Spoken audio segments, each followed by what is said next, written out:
오늘 하나님께서 우리에게 주시는 말씀은 요한복음 3장 22절부터 36절의 말씀입니다. 요한복음 3장 22절부터 36절의 말씀입니다. 오늘 말씀 교독해서 읽으실 때 제가 먼저 읽고 교독하시고 마지막 36절은 함께 읽겠습니다. 그 후에 예수께서 제자들과 유대 땅으로 가서 거기 함께 유하시며 침례를 베푸시더라. 요한도 살렘 가까운 에논에서 침례를 베푸니 거기 물이 많음이라.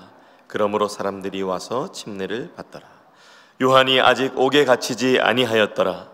이에 요한의 제자 중에서 한 유대인과 더불어 정결 예식에 대하여 변론이 되었더니 그들이 요한에게 가서 이르되 라삐여, 선생님과 함께 요단강 저편에 있던 이 곧 선생님이 증언하시던 이가 침례를 베풀매 사람이 다 그에게로 가더이다.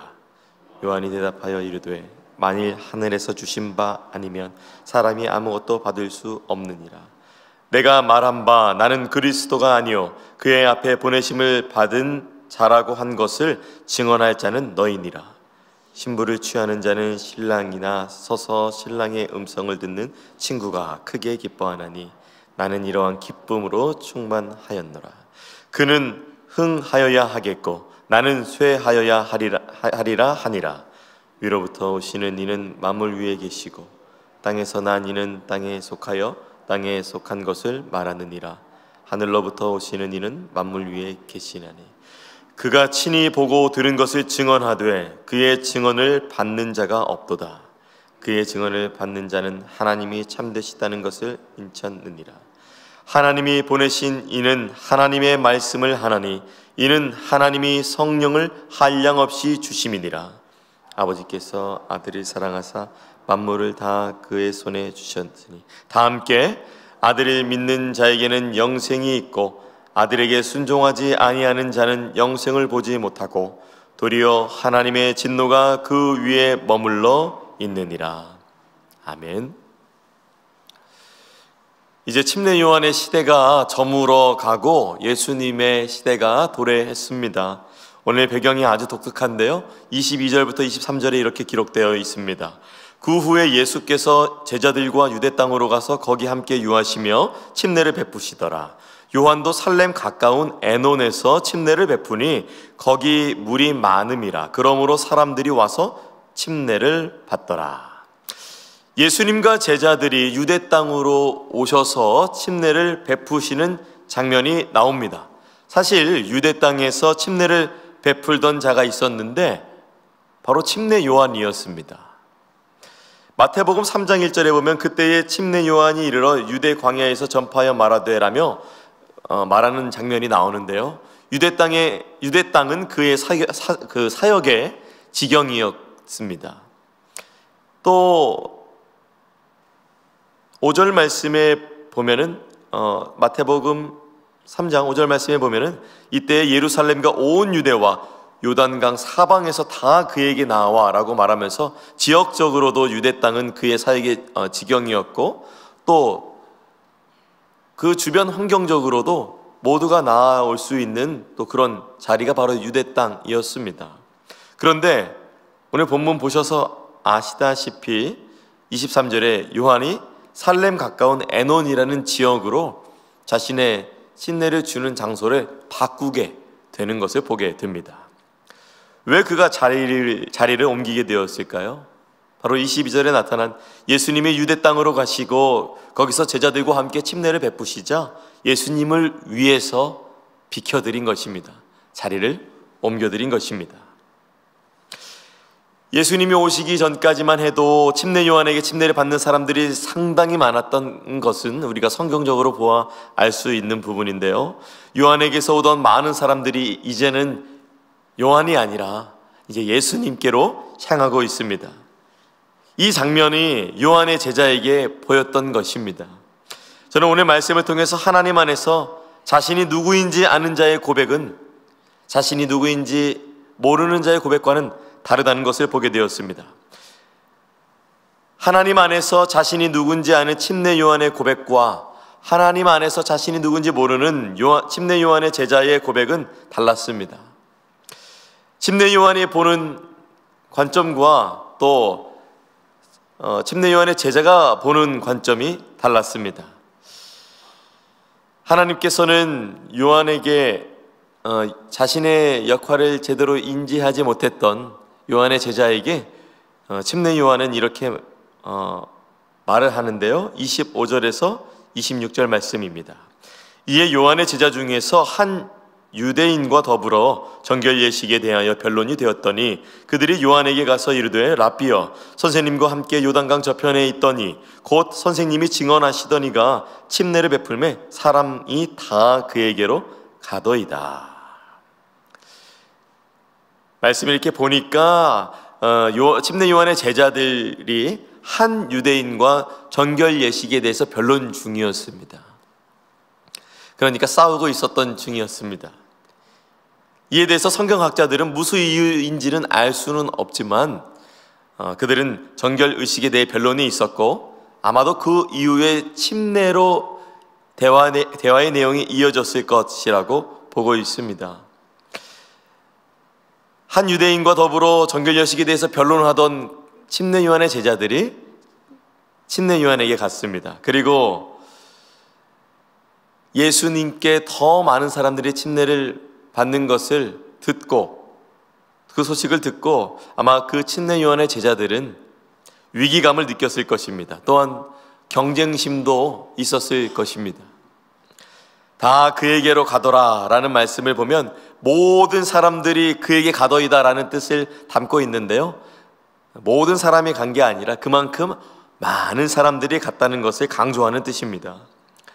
정말 다 간다라기보다는 정말 많은 사람들이 예수님께 가고 있다, 우리에게 오던 사람들이 이제 다 많은 사람들이 예수님께 가고 있다라는 걸 뜻하면서 침례 요한의 제자들이 조금은 속상한 것이 또한 경쟁심이 있는 것으로 보여집니다. 그러나 하나님 안에서 자기가 누구인지 아는 침례 요한은 이것에 대해서 전혀 속상해하지 않습니다. 오히려 자신의 역할을 분명하게 인식하고 있음을 보게 됩니다. 저와 여러분도 하나님 안에서 자신이 누구인지 분명하게 인식되는 복된 사람이 될 줄로 믿습니다. 28절에서 29절 말씀 제가 읽어드립니다. 내가 말한 바 나는 그리스도가 아니요 그의 앞에 보내심을 받은 자라고 한 것을 증언할 자는 너희니라. 신부를 취하는 자는 신랑이나 서서 신랑의 음성을 듣는 친구가 크게 기뻐하나니 나는 이러한 기쁨으로 충만하였노라. 기쁨이 가라앉을 만한 상태인데 오히려 기쁨이 충만하다고 얘기합니다. 그리고 나는 그가 아니다 라고 강하게 부정하고 있죠. 그의 앞에 보냄을 받았다는 것을 말합니다. 예수님이 오시기 전까지가 자신의 기한이었다는 말입니다. 침례 요한의 맡은 사역은 분명히 위대한 사역임은 분명했지만 자신은 예수님보다 아래에 있음을 말하고 있습니다. 그리고 아주 적절한 예를 드는데요, 결혼식에서 가장 기쁜 사람은 당연히 신랑이겠지만 신랑의 들러리 또한 서서 도와주고 함께 기뻐해주는 친구의 비유를 하면서 또한 자신이 이 기쁨으로 말미암아 충만하다고 말하고 있습니다. 며칠 전에 이제 새해가 밝았죠. 그래서 제가 제 결혼식 때 가장 기뻐해줬던 친구들, 그리고 저의 또 가장 오랜 친구들이 있는데 그 친구들과 이제 단톡방이 있는데요, 그곳에서 이제 새해 복 많이 받아라, 또 2025년에는 예수님 안에서 기쁨이 가득한 한 해가 되기를 바란다며 제가 친구들한테 인사를 나눴습니다. 정말 그 친구들은 제가 목사가 될 줄도 몰랐고 그리고 결혼을 할 줄도 몰랐고 이 친구가 어떻게 하려나 이렇게 생각을 했는데, 특별히 또 예전의 기억을 되돌려 볼 때에 참 그 친구들이 누구보다도 결혼 소식을 알려줬을 때 기뻐했고, 이렇게 그날만큼은 신부도 아름답게 단장하지만 신랑도 요즘에 좀 메이크업 좀 하거든요. 그래서 저도 조금 분 좀 칠했습니다, 그날은. 그래서 그날 아침부터 새벽부터 저와 함께 친구들이 옆에 붙어서 괜찮냐, 긴장되진 않냐 하면서 저를 도와주고 결혼식 때 누구보다 흐뭇해하는 마음으로, 기쁨으로 저와 함께 해줬던 그날이 떠올랐었습니다. 그리고 저도 나중에 그 친구들이 결혼하게 되면서 또 그 결혼식장에 참석하게 되면서 그 기쁨이 무엇인지 알게 되었습니다. 내가 사랑하는 자가, 내가 아끼는 자가 결혼식을 할 때에 친구가 그 옆에서 기뻐하는 그 마음, 보는 내가 그 마음이 다 꽉 차지고 기쁨으로 충만한 마음, 신랑의 결혼식을 기뻐하는 친구의 마음이 그런 것이죠. 오늘 침례 요한이 그러한 마음과도 같이 내가 예수님을 생각하고 그분을 바라보고 그분을 이렇게 여긴다라고 침례 요한이 그렇게 마음을 고백한 것입니다. 신랑의 결혼을 기뻐하는 신랑의 친구처럼, 들러리처럼 침례 요한은 이러한 기쁨으로 가득 차 있다고 고백했습니다. 29절 말씀 이렇게 되어 있죠. 신부를 취하는 자는 신랑이나 서서 신랑의 음성을 듣는 친구가 크게 기뻐하나니 나는 이러한 기쁨으로 충만하였노라. 그리고 기쁨이 있지만 그는 30절 말씀에 그의 예수님 앞에서 겸손함을 보여주며 그리고 주님의 위대하심을 보여줍니다. 30절 말씀입니다. 그는 흥하여야 하겠고 나는 쇠하여야 하리라 하니라. 말씀을 묵상하고 저도 이렇게 준비하면서 이 부분에서 참으로 마음이 짠했습니다. 흥하다와 쇠하다는 완전히 대비되는 표현이죠. NASB 성경에서는 이렇게 표현합니다. 예수님은 커져야 하고 나는 작아져야 한다. 흥하다와 쇠하다, 이 말에 겸손함이 묻어 있습니다. 이 말에 자기 부인이 묻어 있습니다. 오늘도 예수님을 따라가는 우리의 삶에 겸손과 자기 부인의 표현으로 생각하는 것이 우리의 입술과 우리의 마음과 우리의 생각 가운데 가득 있기를 바랍니다. 예수님이 더 드러나실 수 있다면 그분을 위해서 익숙한 자리를 옮길 수 있는 영성 여러분에게 있기를 바랍니다. 그는 흥하여야 하겠고 나는 쇠하여야 하리라. 예수님이 더 드러나실 수 있다면 우리 좀 더 겸손해집시다. 예수님이 더 드러나실 수 있다면 우리 좀 더 자기 부인의 자세로 나아갑시다. 예수님이 더 영광 받으실 수 있다면 우리가 그렇게 해야 되지 않을까요? 여러분을 통해서 예수님이 더 드러나실 수 있다면 우리가 기꺼이 주님 안에서 겸손을 취하고 주님 안에서 자신의 역할을 인식하고 살아가는 우리가 될 줄로 믿습니다. 그러한 여러분 되기를 축복합니다. 이어서 31절과 36절 말씀 보겠습니다. 요한이 자신에게 대하여서 분명히 인식하고 예수님께 기꺼이 영광을 드릴 수 있는 근본의 구절들이 이 구절들에서 나타나게 되는데요. 그는 예수님이 누군지 알았습니다. 예수님이 누군지 알았기 때문에 겸손하고 자기 부인을 할 수 있었던 것이었습니다. 31절부터 32절 말씀입니다. 위로부터 오시는 이는 만물에 계시고 땅에서 난 이는 땅에 속하여 땅에 속한 것을 말하느니라. 하늘로부터 오시는 이는 만물 위에 계시나니 그가 친히 보고 들은 것을 증언하되 그의 증언을 받는 자가 없도다. 이 31절에서 32절에 나타난 침례 요한의 고백처럼 예수님은 요한보다 먼저 존재하셨고 위대하시며 하늘로부터 오셨고 만물 위에 계신 분이십니다. 하늘에서 오신 하나님의 아들이신 예수님만이 참된 증언을 하실 수 있으신 것입니다. 이 예수님께서 여러분의 길과 진리요 소망이심을 믿으시기 바랍니다. 33절과 34절에 이렇게 말씀합니다. 그의 증언을 받는 자는 하나님이 참되시다는 것을 인쳤느니라. 하나님이 보내시는 이는 하나님의 말씀을 하나니 이는 하나님이 성령을 한량없이 주심이니라. 그의 증언을 받는 자는 하나님이 참되신 것을 인쳤다고 확신합니다. 침례 요한은 하나님의 성령을 예수님께 하나님께서 충만하게 주셨기에 하나님의 말씀하신다는 말을 전하고 있습니다. 참으로 놀라운 말씀이자 진리의 말씀입니다. 이어서 35절에서 36절 말씀.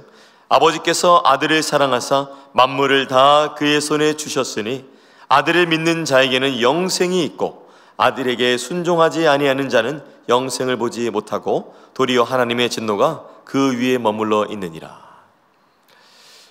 우리는 31절부터 36절 말씀을 보아서 하나님께서 예수님께 모든 것을 위임하셨다는 것을 볼 수 있습니다. 하나님의 아들 예수님을 믿는 자에게는 또한 영생이 있습니다. 영원한 생명은 다른 조건이 아니라 예수님을 믿느냐 믿지 않느냐에 달려 있는 것이죠. 그리고 의미심장한 말을 하는데요, 순종이 얼마나 중요한지 다시 한번 들여다보게 됩니다. 아들에게 순종하지 아니하는 자는 영생을 보지 못하고 도리어 하나님의 진노가 그 위에 머물러 있느니라. 36절의 말씀이죠.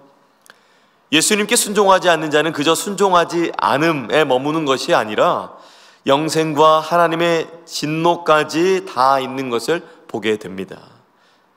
여기서 이제 믿음과 순종이라는 것은 동의어로 사용이 되고요, 그리고 순종하지 아니하면이라는 말은 믿지 아니하면이라는 말로 해석될 수 있습니다. 그러니까 주 예수 그리스도를 믿고 사랑하는 자에게 영원한 생명이 있으며, 주 예수 그리스도를 믿지 아니하고 순종하지 아니하는 자에게는 진노가 있다는 것을 기억하면서 오늘도 우리의 가운데 나의 믿음을 점검해야 될 줄로 믿습니다. 침례 요한은 이러한 믿음의 결단과 생각들이 있었기에 자신의 신랑의 결혼을 기뻐하는, 또한 그 옆에서 들러리로 기뻐하는 자에 비유하며 자신의 기쁨이 충만하다고 표현했습니다. 또한 예수님은 흥하여야 하고 자신은 쇠하여야 하리라라고 말했습니다. 사랑하는 여러분, 예수님은 구약에서 그토록 예언해오고 기다리던 구세주이십니다. 하나님의 아들이시며 만물의 주권자가 되어 주십니다. 그러므로 우리가 걱정과 염려와 여러 가지 상황 속에서도 여전히 주 예수 그리스도를 신뢰할 수 있는 이유는 그분이 만물의 주권자이시며 하나님의 아들이시기 때문에 우리가 여전히 믿음을 갖고 믿음을 구하며 그분께 기도하는 것임을 믿습니다. 이 믿음이 이 아침에 여러분을 굳건하게 세우기를 바랍니다. 그분은 하나님의 아들이십니다. 그분은 만물의 주권이 있으십니다. 그러므로 우리는 나보다 또한 예수님을 당연히 우선할 수 있습니다.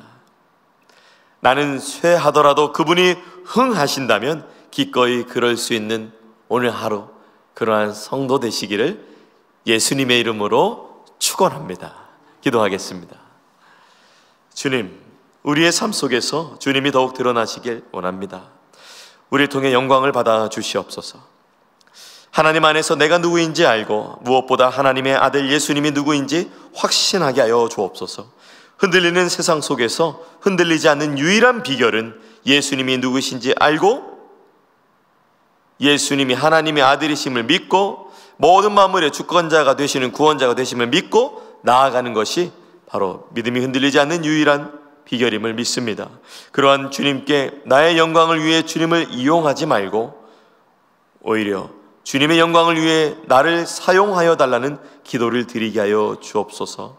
하나님의 아들을 믿는 믿음과 영원한 생명을 우리에게 주신 주님의 사랑 안에 오늘 하루도 우리 사랑하는 성도님들 믿음의 길 묵묵하게 또한 담대하게 걸어갈 수 있도록 이분들의 삶 가운데 주의 은혜와 사랑으로 더딥혀 주시옵소서. 오늘 하루도 주님께 모든 것을 의탁하며 귀하신 예수님의 이름으로 기도합니다. 아멘. 하늘에 계신 우리 아버지여, 이름이 거룩히 여김을 받으시오며 나라가 임하시오며 뜻이 하늘에서 이루어진 것 같이 땅에서도 이루어지이다. 오늘 우리에게 일용할 양식을 주시옵고 우리가 우리에게 죄 지은 자를 사하여 준 것 같이 우리 죄를 사하여 주시옵고 우리를 시험에 들게 하지 마시옵고 다만 악에서 구하시옵소서. 나라와 권세와 영광이 아버지께 영원히 있사옵나이다. 아멘. 한 가지 광고드립니다.